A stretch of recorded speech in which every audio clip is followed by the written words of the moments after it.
E louvor, hoje manifestas o teu amor. A ti, ó Deus, toda graça e louvor, hoje manifestas o teu amor.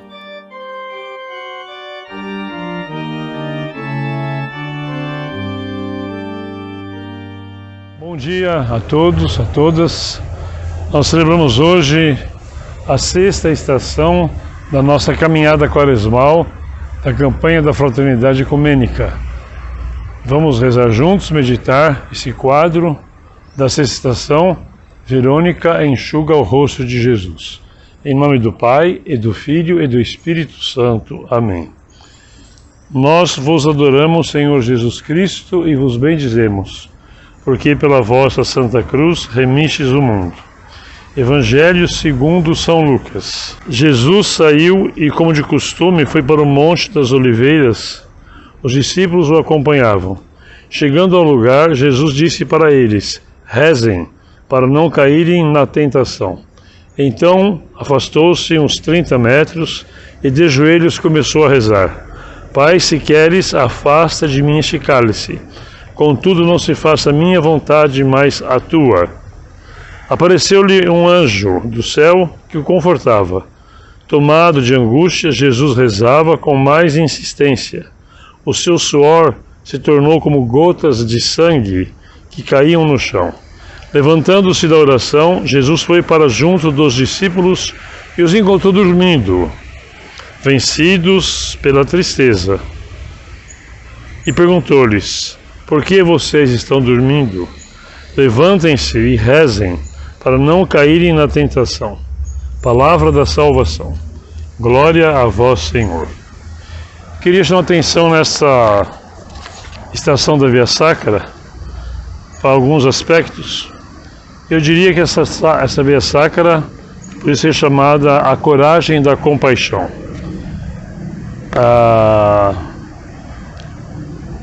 Compaixão que vem desde os gestos mais simples, ao alcance de todos, até grandes gestos. Não se encontra na Bíblia o nome Verônica. Eu procurei ontem na Bíblia, de vários dicionários de teologia, de espiritualidade, dicionário de simbologia, e não encontrei. Então não se encontra, é uma devoção que nasce da contemplação do sofrimento de Jesus.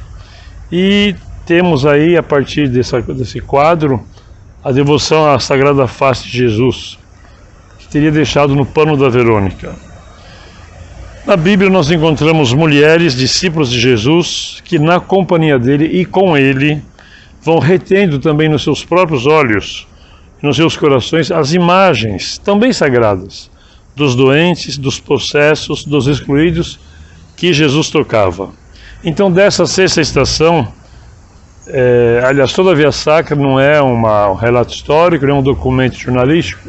A Via Sacra nasce de uma intuição, de uma inspiração, de um exercício de espiritualidade, de oração, que atravessa séculos, vem desde o século XIII. Mas, especificamente dessa sexta estação, nos chegam, dentre outros, que você pode concluir, dois apelos, eu diria, ou dois chamados, ou duas chamadas de atenção, ou duas provocações. Primeiro, do evangelho que eu li, levantar-se e sair do sono da alienação.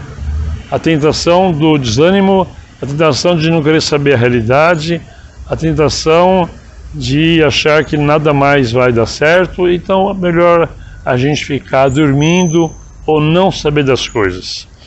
Primeiro, levantar-se. Segundo, mover-se em compaixão, como a Verônica. É compadecer-se, mover-se em compaixão. Levantar-se.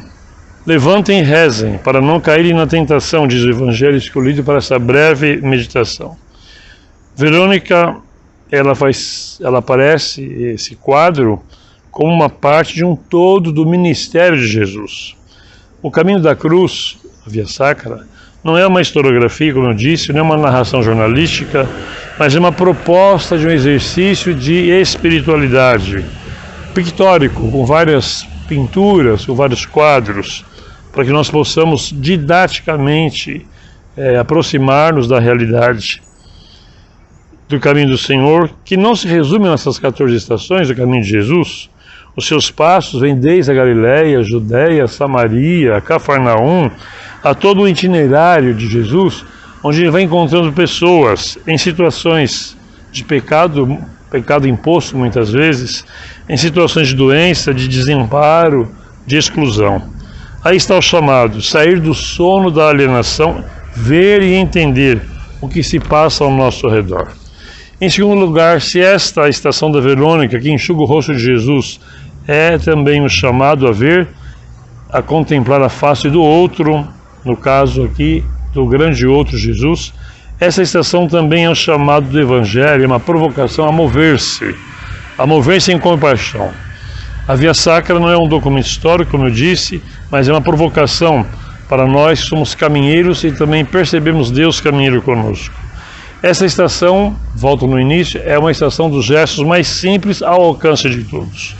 Se nem todos nós podemos fazer parte de tudo para mudar a grande realidade de injustiça do mundo, da exploração, da violência, da morte, no entanto, podemos comover-nos em ações ao nosso alcance, por mais simples que sejam, como uma toalha que enxuga o rosto, como um copo d'água que você dá a quem está com fome, como um pedaço de pão que você reparte.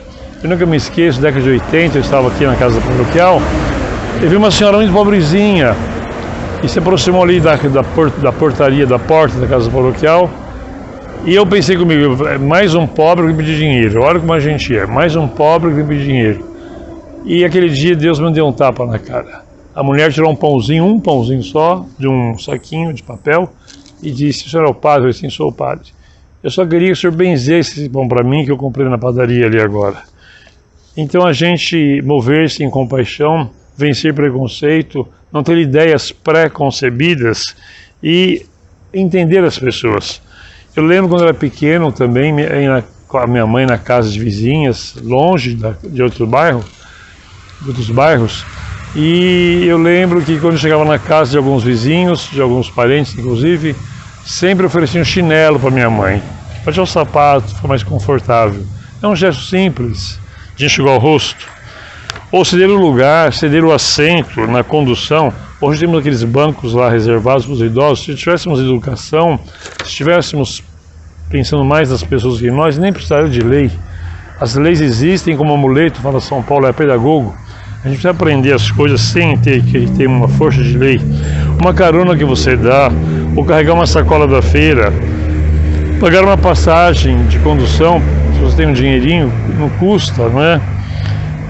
Eu morei alguns anos, 2 anos no Jacuí, em cima de uma padaria, assim que eu fiquei padre, com mais 4 rapazes, né? Estão todos casados hoje, um ficou padre também, e a gente tinha dinheiro, tinha comida, não tinha nada. A vizinha de baixo, a Mizinha, a casa da Mizinha, a Lídia, a Lúcia, o José, davam comida pra gente. Quantas vezes eles mesmos ajudaram a gente a pegar passagem de ônibus para ir daqui para lá. Ajudaram a pagar uma conta de luz, uma conta de água. Para quê? Muitas vezes eu vejo aqui na igreja, lá atrás, em pacotes de santinho, impressos, né? Colocam na igreja para distribuir, para você imprimir mais mil. Para que isso? Isso é bobeira. Vai tudo pro lixo. Aquele dinheiro da impressão, pega aquele dinheiro e paga a conta de luz de alguém, compra aí, ajuda a comprar um remédio. São coisas pequenas. Abandonar esses atos estéreis de piedade, que não tem piedade nenhuma em fazer imprimir santinho, aquelas orações ridículas do século passado, uma linguagem que não é mais a nossa de hoje. Atenção ao nosso alcance também, apoiar as pessoas que lutam, apoiar os profetas, as profetias do nosso tempo, não falar mal dos movimentos sociais, não falar mal do MTST, não falar mal dos quilombolas, dos povos indígenas, não falar mal daqueles que se articulam para uma reivindicação. Pelo contrário, o mínimo do mínimo é apoiar. É gente do nosso lado, nós estamos desse lado também. Então vocês vejam que enxugar o rosto de Jesus é a gente estar atento, levantar-se, ver a realidade, comover-se com a realidade e fazer o mínimo do mínimo, como esses exemplos poucos que eu dei. Oremos. Vamos rezar a oração da campanha da fraternidade para finalizar esta meditação. Bondoso Deus, que ao contemplarmos a vossa face desfigurada e também desfigurada nos nossos irmãos, vejamos tantos rostos que estão maltratados pela indiferença humana, vos pedimos a vós, a Jesus, vosso servo sofredor, que vive e reina convosco para sempre, na unidade do Espírito Santo. Amém. Então amanhã é sábado, nós voltamos com a Via Sacra na segunda-feira para as outras estações. Um bom dia e fique em paz. Em nome do Pai, e do Filho, e do Espírito Santo. Amém. Eis o culto agradável, consonante com a vida que se faz vontade do eterno Pai de todos. A ti, ó Deus, toda graça e louvor, hoje manifestas o teu amor. A ti, ó Deus, toda graça e louvor, hoje manifestas o teu amor.